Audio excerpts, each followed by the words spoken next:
आता बातमी ठाण्यामधून आहे। बाळकूपमध्ये इंग्रजी माध्यमाच्या शाळेविरोधात अविनाश जाधव आक्रमक झालेले आहेत। बाळकूपमध्ये इंग्रजी माध्यमाच्या शाळेविरोधात ते आक्रमक झाले।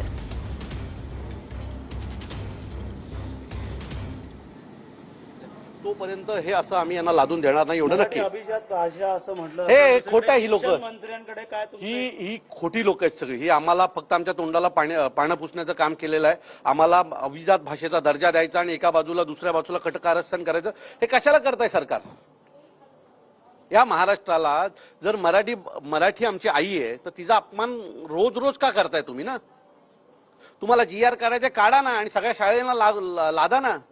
आता आता आता आता आता असं वाटतंय की सरकारपेक्षा शाळा मोठ्या आहेत का? त्यांचा मनमानी कारभार आहे।